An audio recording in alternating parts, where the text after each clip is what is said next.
Do you want to know the absolute best active skills in the game? You are in the right place. As a player who completed a lot of playthroughs and played with many archetype builds, I will be sharing my top 15 most used active skills that will make your party builds a powerhouse. Like for example, Void Wave deals heavy magic wind damage to a single target and lowers the target's attack. There are few single target wind magic based skills in the game, so it's worthy to be mentioned on this list. I usually use this in my mages like the Elemental Master since it lacks a single target wind damage, especially if I want to bank solely on wind damage in boss fights. Its ability to debuff the target's attack is fantastic, and it is a huge plus on top of the Void Wave's amazing damage. The Unwavering Blade increases the caster's hit and evasion by 3 ranks for 3 turns. Although I don't use this on my damagers, I usually ensure that an optimized God Dodger build Heistmei will have the Unwavering Blade inherited. Although the Royal Thief has a haste lore which provides you 2 stacks of Sukukaja buffs when the battle starts, it will only last for 3 turns.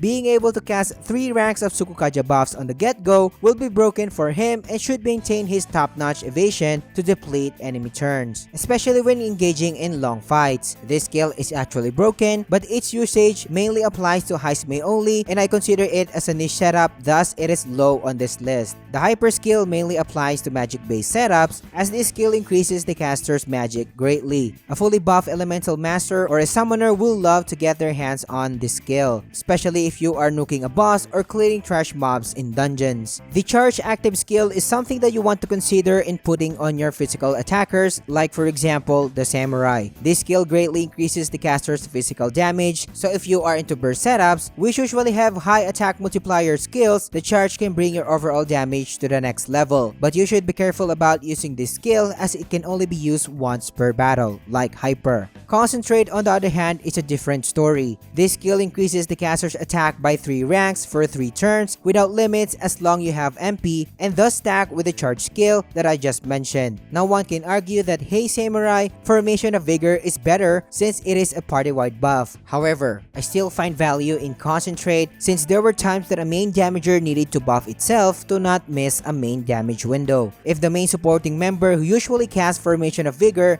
needs to do something else. Taking the top 10 spot is the Recarm skill line. Not everyone can afford to buy a lot of Bombs of Life, especially players who are not aware of the merchant setup in the early game or a tycoon setup in the late game, or have a lot of revival medicines in stock. The Recarm skills can provide your revive needs, and it is one of the skills that I slot on my main support a lot since using the healer archetype lineage is not really ideal. If you want to know why, watch my definitive archetype tier list, link in the description or in the card here. Coming in hot in the top 9 spot is the Medi skill line. Of course, what is a general party lineup without any kind of sustaining ability? It is a no-brainer to have healing skills inherited by your main support member. Hulkenberg, wielding the Paladin archetype, was my main healer support character before the dawn of Royal archetypes. You will call me crazy for putting the Medi skills low on this list, and the reason why is that a player can just slot in Item Connoisseur and Trader Summit and use items effectively and not consume MP in the process, and completely not use this skill.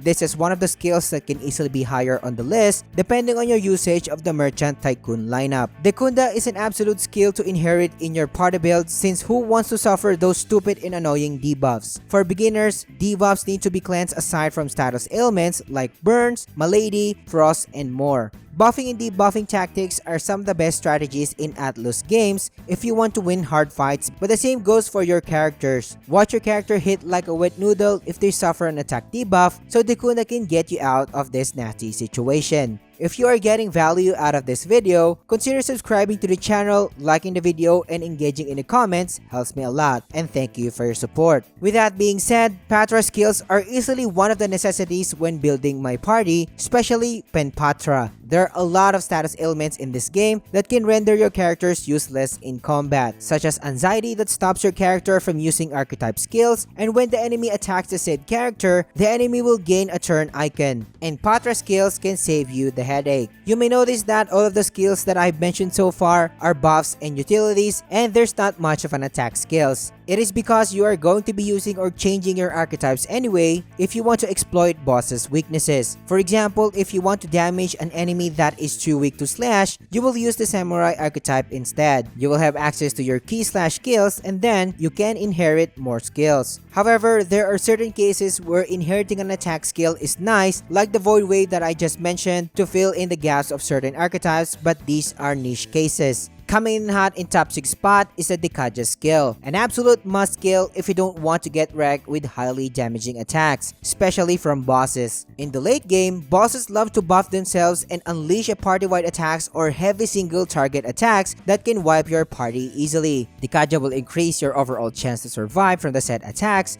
if you dispel enemy buffs. Now, some attacks can dispel enemy buffs as well, like the Phantom Tracer of a Thief archetype or Ruin's Flameflower of the Masked Dancer. But it is still advisable to slot in Dekaja on your support or debuffer member to ensure that the boss will always be stripped from its buff at all times. The top 5 spot will be taken by the Debilitate skill, which decreases one enemy's attack, defense, hit, and evasion for 3 turns. This is an iconic skill in the world of Atlus games, which can cripple enemies by inflicting them with all kinds of debuffs. What I usually do is cast Debilitate after inflicting the target with a Vidyarta, so the enemy will have 3 stacks of attack and defense down and 1 stack of hit and evasion debuff. We've come to the top of the line skills that you should be inheriting in your party builds, and Shelter Formation is one of the must-haves. This monster can buff enemy party with 2 stacks of defense buff that will last for 3 turns and move them to the back row. You might be wondering why moving your party members to the back row is beneficial. I usually slot this skill to Hulkenberg, and being the slowest member in the party,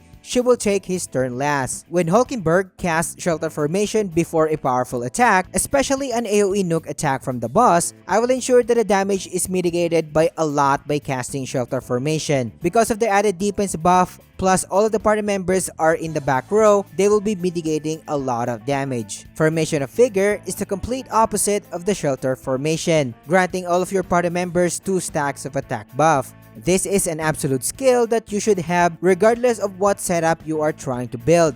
Burst setups or one-shot setups will greatly benefit from this skill, or even balanced setups can never go wrong slotting this skill. In my general setup, I usually slot this skill on the party member who will take his turn first before the main damager take his or her turn. So as early as the first turn, the main damager will already have 2 stacks of attack buff and start nuking the enemies and take the upper hand early. Taking the top 2 spot is the Adventure Curiosity, a skill that buffs the entire party with an increased critical rate that lasts for 3 turns. The reason why this skill is high on this list is the highest damaging skills in the game are physical ones, and they are all rely on critical hits to deal the most damage possible, thanks to the Gambler's Manual effect, which doubles critical hit damage, which is an accessory. It is so frustrating to see that you set up your party members for some big brain burst damage strategy but ended up not dealing with critical hits. So Adventure Curiosity will increase the odds of your party members dealing critical hits. Plus, when the attack crits, it generates a half-turn icon, which is a huge plus.